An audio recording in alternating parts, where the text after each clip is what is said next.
Hello दोस्तों। उत्तर प्रदेश की series में आज हम देखेंगे भागवत, वैष्णव और शैव धर्म के बारे में। उत्तर प्रदेश में कहाँ कहाँ इनका प्रचार प्रसार हुआ, इसके साथ ही हम लोग मौर्य काल को भी आज कवर करेंगे। यूनानी राजदूत मेगस्थनीज ने अपनी पुस्तक इंडिका में बताया कि जो जेबोरस है ये वो यमुना नदी के तट पे निवासी को कहते थे। जेबोरस जो है यमुना नदी के बारे में बताया। फिर वहाँ यमुना नदी के तट पे जो सैर सोनोई वंश अथवा जात के लोग रहते थे, सूरसेन, जो कि मथुरा में हेराक्लीज वासुदेव कृष्ण की उपासना करते थे।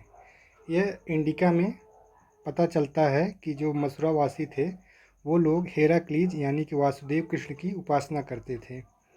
गुप्त सम्राट स्कंदगुप्त के गाजीपुर स्थित भीतरी अभिलेख में वासुदेव कृष्ण की पूजा के लिए गांव दान में देने का उल्लेख प्राप्त होता है।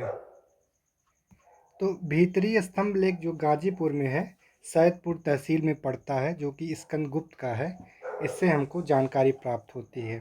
गुप्त काल में ही भारत के प्रथम शिखर युक्त मंदिर का निर्माण हुआ था। सबसे पहला शिखर युक्त मंदिर कौन सा था? देवगढ़ दशावतार मंदिर था। यह ललितपुर में स्थित है। इसमें भगवान विष्णु शेष शैया पर विराजमान हैं।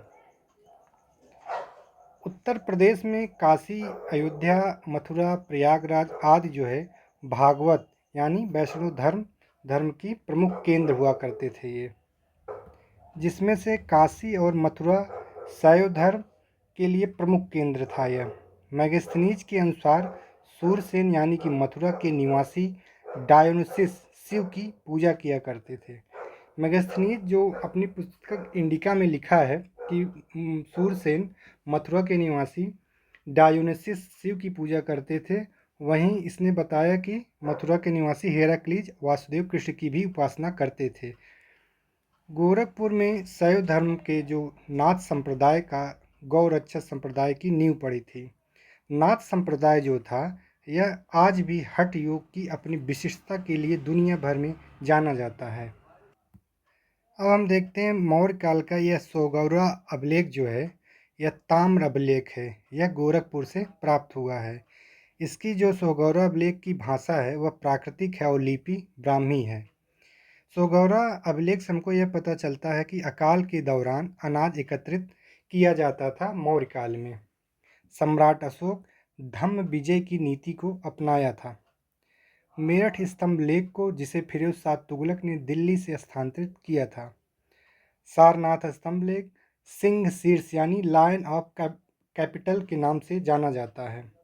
अशोक के अभिलेखों की खोज 1750 में टी पैंथलर ने की थी, जबकि इसको सबसे पहले 1837 में जेम्स प्रिंसेस ने इसको पढ़ा था।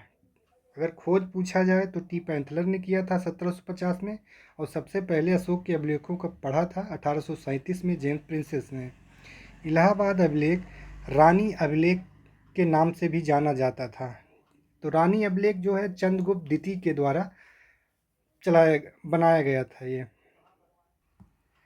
सारनाथ स्तंभलेख और इलाहाबाद स्तंभलेख से हमको कुछ जानकारियाँ प्राप्त हुई, जिसमें इस अभिलेख में बौद्ध संघ में फूट डालने वाले भिक्षु एवं भिक्षुणियों के लिए दंड की व्यवस्था की गई थी। किस किस अभिलेख में? सारनाथ स्तंभलेख और इलाहाबाद स्तंभलेख में।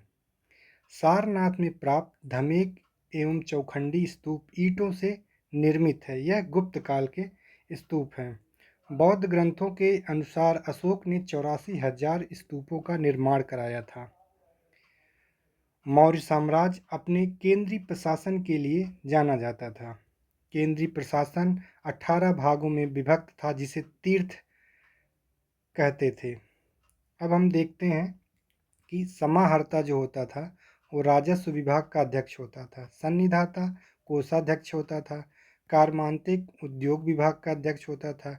अंतर्वेशिक सम्राट का निजी सुरक्षा अधिकारी होता था। वहीं तीर्थ का मुखिया जो होता था वो अमात्य कहलाता था। पणयाध्यक्ष वाणिज्य विभाग का मुखिया होता था। एग्रोनोमोई मार्ग निर्माण एवं राजस्व विभाग का अधिकारी होता था। रुपये दर्शक मुद्रा निरीक्षण करता था। अब हम देखते हैं मौर्योत्तर काल। मौर्य वंश का अंतिम शासक बृहदत्त की हत्या कर पुष्यमित्र शुंग ने 185 ईसा पूर्व में मगध का सम्राट बना। पुष्यमित्र शुंग के बारे में जानते हैं। अयोध्या अभिलेख जो है कि धंग देव का अभिलेख है। इससे हमको प्राप्त होता है कि पुष्यमित्र शुंग ने 2 अश्वमेध यज्ञ कराए थे। पुष्यमित्र सिंह अश्वमेध यज्ञ का पुरोहित जो था वो पतंजलि था। पतंजलि इसके दरबार का पुरोहित था पुष्यमित्र शुंग के। पतंजलि का ग्रंथ है महाभाष्य, जो कि व्याकरण है। कालिदास के नाटक मालविकाग्निमित्रम में मालविका और अग्निमित्र पुष्यमित्र शुंग का पुत्र था का प्रणय कथा या प्रेम कथा लिखा गया है उसमें। हिंद वंश शासकों ने भारत में पहली बार स्वर्ण सिक्के चलवाए थे।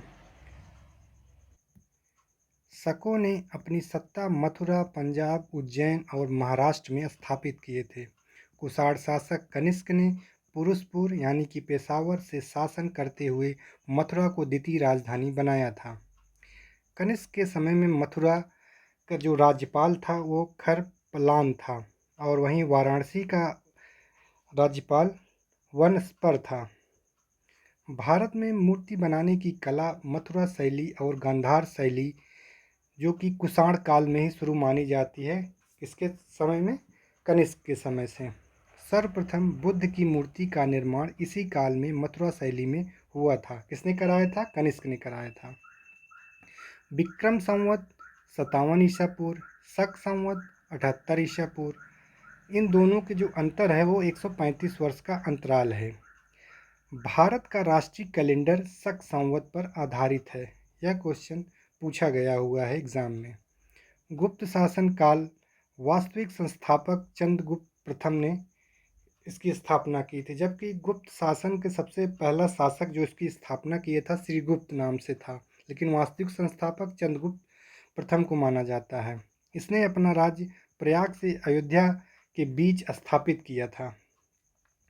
चंद्रगुप्त प्रथम गुप्त संवत 319 ईस्वी में शुरू किया। तो आप भी देख सकते हैं गुप्त संवत जो है 319 ईस्वी है, विक्रम संवत 57 ईस्वी पूर्व और शक संवत 78 ईस्वी पूर्व।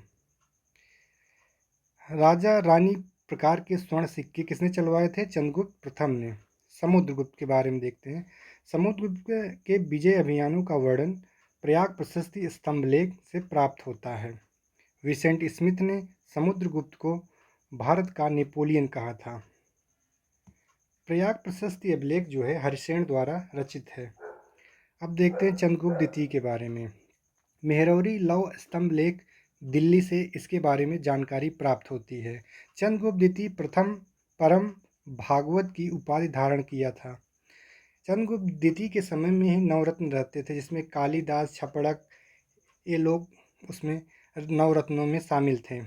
चंद्रगुप्त द्वितीय के समय चीनी यात्री फायान भारत की यात्रा पर आया था। अब हम देखते हैं स्कंदगुप्त। स्कंदगुप्त का भीतरी स्तंभलेख जो कि गाजीपुर से प्राप्त हुआ है, उसमें जानकारी मिलती है कि भारत पर हुड़ों के प्रथम आक्रमण और स्कंदगुप्त द्वारा उन्हें पराजित किए जाने का उल्लेख है। हुड़ों के आक्रमण का नेता जो हुआ खुश नवाज था। जिस समय हुड़ों का आक्रमण गुप्त काल में हुआ था उस समय स्कंदगुप्त शासक था और हुड़ों का शासक जो था खुश नवाज था। भारत में शिखर युक्त मंदिरों का निर्माण प्रारंभ हुआ था गुप्त काल से, जो कि पहला आप देख चुके हैं देवगढ़ ललितपुर दशावतार मंदिर और कानपुर का भीतरी गांव मंदिर, यह ईंट निर्मित मंदिर है। पुष्यमित्र शुंग 7वीं शताब्दी। अब हम देखते हैं पुष्यभूति वंश के बारे में। 7वीं शताब्दी शक्तिशाली शासक हर्षवर्धन हुआ। हर्षवर्धन जो कि इसकी राजधानी थानेश्वर हरियाणा से कन्नौज स्थानांतरित करता है। फिर यह भारत की राजनीतिक गतिविधियों का केंद्र उत्तर प्रदेश के नगर कन्नौज महोदयाश्री बन गया। बाणभट्ट इसका दरबारी कवि था जिसने हर्षचरित नामक ग्रंथ की रचना की थी। हर्षवर्धन के काल में ही चीनी यात्री वेनसांग भारत आया था।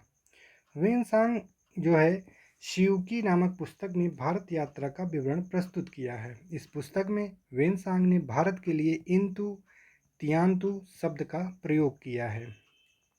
हर्षवर्धन द्वारा प्रत्येक 5 वर्ष प्रयाग में महामोक्ष परिषद का आयोजन किया जाता था, जहां बुद्ध के अतिरिक्त शिव, सूर्य तथा सूर्य की पूजा की जाती थी। इस अवसर पर सम्राट 5 वर्षों में प्राप्त अपनी समस्त संपत्ति का दान देता था। प्रयाग और कन्नौज बौद्ध सम्मेलनों का आयोजन हर्षवर्धन कराता था। वेनसांग के अनुसार मथुरा अपनी विद्वता एवं नैतिकता के लिए जाना जाता था।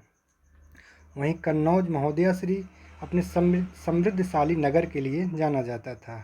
हर्ष के साम्राज्य की सीमा कश्मीर से असम और दक्षिण